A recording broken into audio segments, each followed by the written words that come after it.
Today, I have a very quick update going around Nebraska recruiting some key Husker targets in the class of 2026 and the transfer portal that Nebraska has missed out on. What's going on with Shiaz Pete in Michigan, the reality behind that situation, and then another Nebraska recruiting target that I'm going to put on your radar, along with a big visiting weekend coming up very soon. So, really quick, very fast recruiting update in a short amount of time. Hit that like button if you're fired up. Also, if you're a diehard Nebraska fan, you're unsubscribed. Join the best family here on Husker YouTube for daily uploads, recruiting content, stuff you're going to get nowhere else. Join this family, hit that subscribe button. You will be thanking yourself that you did.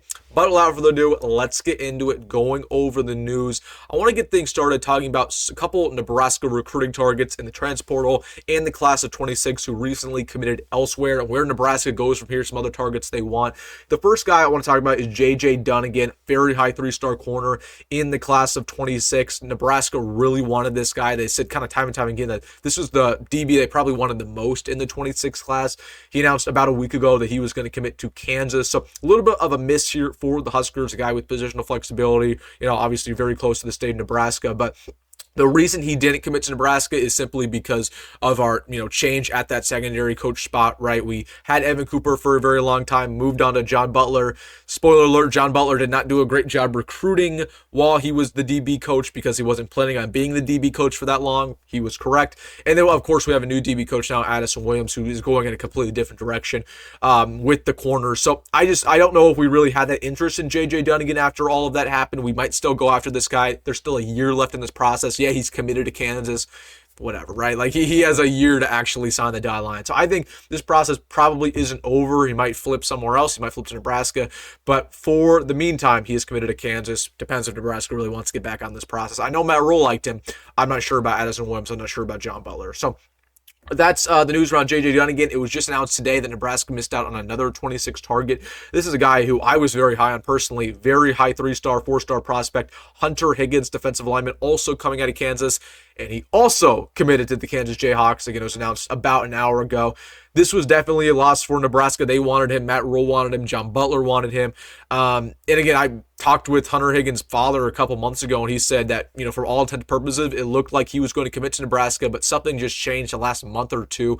Nebraska really faded in this process. They weren't, I'm not sure how to phrase this the way his dad did, but I think Kansas really, they came in, they swooped up, they wanted him more from, what it sounded like, and they got his talent. So again, still a year left in this process. I'd imagine this is not over for Hunter Higgins. I really like this guy.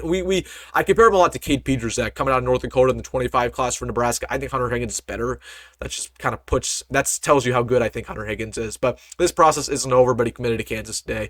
And we'll see. I'm sure Nebraska's going to work hard to flip him, but wanted to put that on your radar. And then talking about the portal real quick, of course, you guys know at this point, Jonah Wilson committed to Texas A&M last night. It was a very odd situation. And then again, it was initially reported by Sean Callahan and some other guys there at On3 that he had signed with Nebraska, that he was going to be a walk-on. And it just looked like, he because he was a walk-on, he couldn't actually sign the dotted line on anything.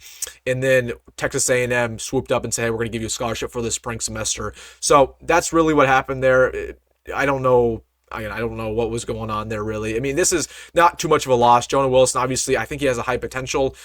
I know Nebraska wanted him, but we still have a really good receiver core, so I'm not freaking out about that. But it was simply Nebraska was going to have him as a walk-on for this spring semester because we're over the limit. Again, there's only walk-ons for one more semester because we have the 105 cap limit starting in the summer, and Jonah Wilson did not want to pay tuition, I guess. I don't know. That was very, very odd. But yeah, so that's the situation there. I wanted to give you guys a quick update. And then, the Shiaz Pete thing took a weird turn yesterday with Michigan. It was reported by On3 that Michigan's now the team to watch out for along with Nebraska. I don't necessarily buy that. I'm not going to lie to you. Again, it was reported by Pete Nako, Steve Wiltfong, that's now Nebraska, Michigan. I don't know if I buy that, because that's the exact same thing they said with the Washington State transfer. The reason why they're saying this about Michigan is because Michigan's desperate for offensive linemen. If you are following this transfer portal process, Michigan is offering every single offensive lineman. They're getting so many guys on visits. I don't know if it's a two-horse race. I still think Kentucky's in this process. I definitely think Vanderbilt's in this process. So I definitely don't think it's a two-horse race. They did the same thing with Falili Famoa. They told us it was a two-horse race and he committed to Wake Forest. So I don't necessarily buy this. I really don't. From the On3 guys, I think they're just saying this because they got a tip from the Michigan guys that Michigan wants him, but he's not visited Michigan. I don't know. I don't think it's a two-horse race. I still think the same schools we've been talking about are still in the mix here. It's been silent for the most part, but definitely keep an eye on that. I don't know when we're going to get an announcement with GSP. I mean, it's hard to even predict it at this point. Let's be real. So that wanted to just clarify that real quick. And then another guy. So I want to put something on your radar. This is the first time I talked about this. Nebraska has a very big recruiting weekend coming up on February 1st. So that's a Saturday, and also and then Sunday after that. That's a huge recruiting weekend for the Huskers. It's called Junior Day. They bring in pretty much all the top juniors, so they'll bring in maybe Jackson Cantwell. They'll bring in, some of the top players from the state. It's a big deal. And we're going to talk about it a lot over the next couple weeks. They got their first guy who officially named that he will be there. This is Devin Jackson, Florida commit, a very high 3-star corner/safety. So again, just wanted to briefly put this guy on your radar, but more so I want to put the day on your radar, February 1st. That's going to be an incredible recruiting weekend for the Huskers. Again, there's going to be some big-time prospects on campus. But again, just looking here at, Devin Jackson, pretty solid offer list. Again, Florida State, LSU, obviously Nebraska, Ole Miss. So I haven't really dug into this guy at all, but just know Addison Williams taking a kind of a different direction with the secondary. He's going to go after a lot of Florida boys. A lot of Florida boys along with Phil Simpson. So that's just a quick update going around what's going on with Nebraska recruiting. Watch out for February 1st. As for the misses, it is what it is. Again, not mad about not picking up Wilson from Houston. And then, whatever. We'll see what happens with Pete. Who knows, man? I don't even want to make a prediction there. It's just, you can never forecast these offensive linemen, especially guys like him who don't really care about the money. They're going to go wherever they feel is best. And we're waiting on that announcement. Who knows? We might get it tomorrow. We might get it in a month. So, all right, guys. I want to make this quick video going over some things happening recently. I'm back in the dorm, as you guys can see. So, college is back. So, let me know your thoughts down below. Obviously, want to hear what you have to say. As always, folks, go Big Red. Go Matt Rhule. See you in the next one.